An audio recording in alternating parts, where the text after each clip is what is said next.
పెళ్లికి ముందు లైంగిక సంబంధాల అంశంపై సుప్రీంకోర్టు సంచలన తీర్పు వెలువరించింది. పెళ్లికి ముందు పరస్పర అంగీకారంతో శారీరక సంబంధం పెట్టుకున్నంత మాత్రాన క్యారెక్టర్ ను తప్పుపట్టలేమని తేల్చి చెప్పింది. ప్రేమించిన ప్రతి బంధం పెళ్లి వరకు వెళ్లకపోవచ్చని, వివాహం చేసుకోలేదన్న కారణంతో ఒకరిని మరొకరు మోసం చేసినట్లు కాదు అని సుప్రీంకోర్టు అభిప్రాయపడింది. 2014 నాటి కేసు ఆధారంగా క్యారెక్టర్ బాగాలేదంటూ కానిస్టేబుల్ ఉద్యోగాన్ని తెలంగాణ పోలీస్ రిక్రూట్మెంట్ బోర్డు తిరస్కరించిన కేసులో న్యాయస్థానం ఈ తీర్పును వెలువరించింది.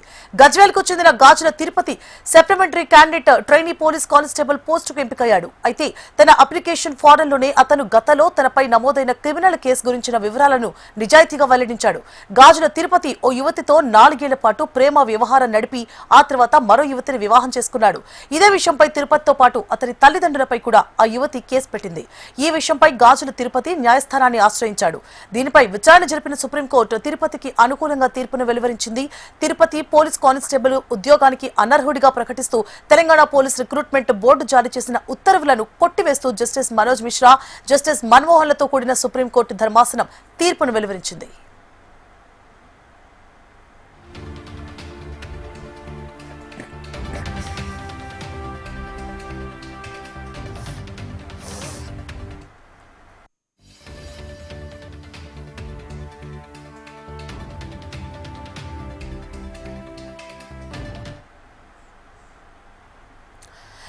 పెళ్లికి ముందు లైంగిక సంబంధాల అంశంపై సుప్రీంకోర్టు సంచలన తీర్పు వెలువరించింది.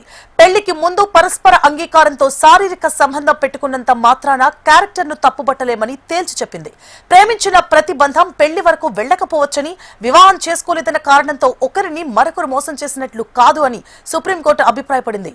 2014 నాటి కేసు ఆధారంగా క్యారెక్టర్ బాగాలేదంటూ కానిస్టేబుల్ ఉద్యోగాన్ని తెలంగాణ పోలీస్ రిక్రూట్మెంట్ బోర్డు తిరస్కరించిన కేసులో న్యాయస్థానం ఈ తీర్పును వెలువరించింది. గజ్వేల్కు చెందిన Gajula Tirupati supplementary candidate trainee police constable పోస్టుకు ఎంపికయ్యాడు. అయితే తన అప్లికేషన్ ఫారంలోనే అతను గతంలో తనపై నమోదైన క్రిమినల్ కేసు గురించిన వివరాలను నిజాయితీగా వెల్లడించాడు. గాజుల తిరుపతి ఓ యువతితో 4 ఏళ్ల పాటు ప్రేమ వ్యవహారం నడిపి ఆ తర్వాత మరో యువతిని వివాహం చేసుకున్నాడు. ఇదే విషయంపై తిరుపతితో పాటు అతని తల్లిదండ్రులపై కూడా ఆ యువతి కేసు పెట్టింది. ఈ విషయంపై గాజుల తిరుపతి న్యాయస్థానాన్ని ఆశ్రయించాడు. దీనిపై విచారణ జరిపిన సుప్రీంకోర్టు తిరుపతికి అనుకూలంగా తీర్పును వెలువరించింది. తిరుపతి పోలీస్ కానిస్టేబుల్ ఉద్యోగానికి అనర్హుడిగా ప్రకటిస్తూ తెలంగాణ పోలీస్ రిక్రూట్మెంట్ బోర్డు జారీ చేసిన ఉత్తర్వులను కొట్టివేస్తూ జస్టిస్ మనోజ్ మిశ్రా, జస్టిస్ మన్మోహన్లతో కూడిన సుప్రీంకోర్టు ధర్మాసనం తీర్పును వెలువరించింది.